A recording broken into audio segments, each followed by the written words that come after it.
He's calling 144,000 invigorated, active men that are on fire in the spirit and that want to bring forth a new government on the planet Earth.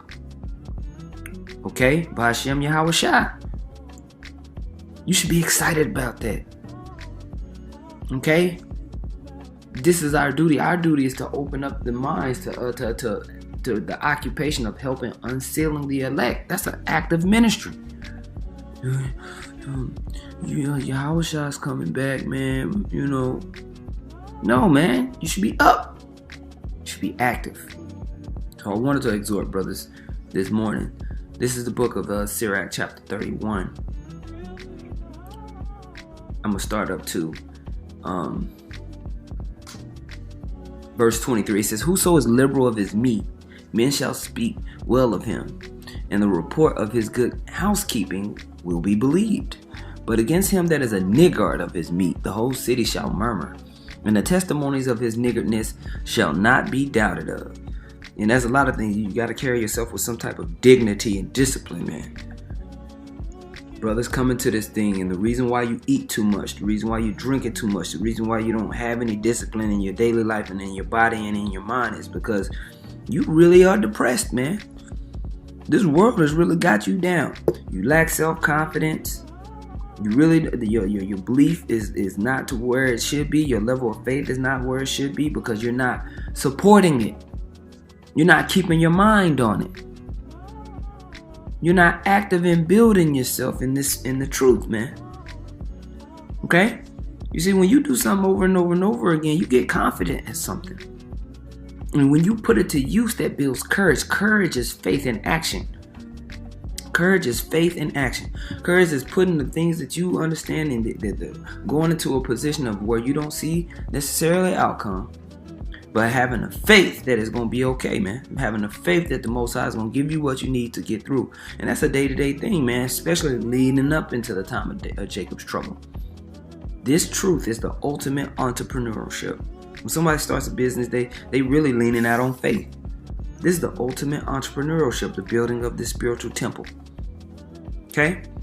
And that's got to be the faithful people do that, man. People with courage, you don't necessarily see what's going to happen, but you're willing to jump out there. Okay? Now, if you lacking those things, if you're sad about things that you putting off in this world, and you worried about what you can't do, you worried about what's been polluted by this world. This world gonna burn up, man. That should make you happy. This world is gonna be ended. Yeah, it's a wicked world, but the Most High has told you what's gonna happen to it. Focus on that. Focus on building that. Focus on doing what you're supposed to be doing, building yourself up in the spirit. And that'll reduce depression and worry and indecisiveness and all those other things. Okay? And overeating, being all of that. Okay? It says, verse 25, show not thy valiantness in wine, for wine hath destroyed many. Do you believe that or you don't? Not me though. Not me. Yes, you too. Be mindful, Akim. Show not thy valiantness in wine, for wine hath destroyed many. The furnace proveth the edge by dipping, so doth wine the hearts of the proud by drunkenness. Okay? So you know you put the edge of a sword into the furnace to prove it. Same thing with your mind with wine, man. All the proud thoughts, all the BS intentions that you got, the carnalness will come out, and you'll show your hands in front of the Akim, your whole ass pee-popping on the handstand because you done drank too much. You start acting a fool, and now you got a spiritual target on your back. All the brothers looking like, I don't know about this guy. He ain't right. That bottle. Verse 27 says, wine is as good as life to a man, if it be drunk moderately.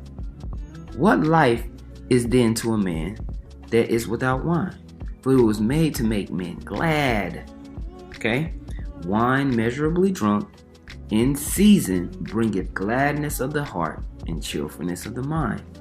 But wine drunken with excess maketh bitterness of the mind, with brawling and quarreling. Drunkenness increaseth the rage of a fool till he offend, It diminishes strength and maketh wounds. Right? Rebuke not thy neighbor at the wine, and despise him not in his mirth. Give him no despiteful words, and press not upon him with urging him to drink. Okay?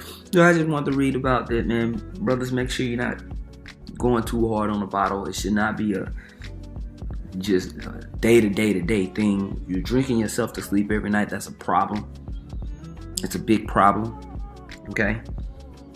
If you find yourself always getting in issues and alcohol is involved, have some discipline. Cut it off. Save yourself. Stop blaming everything else, man. Look at yourself. Sober up.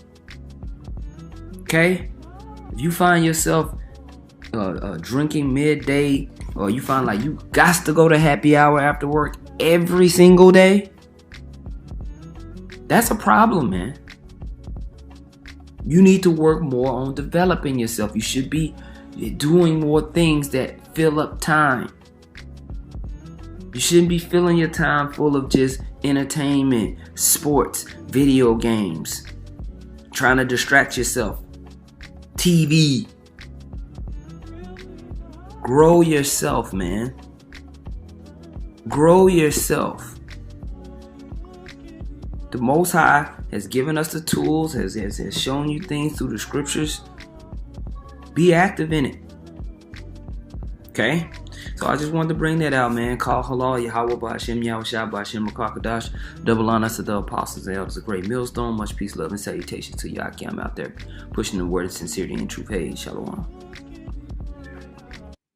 A perfect example. The spirit woman to say this, a perfect example. You know what I'm saying?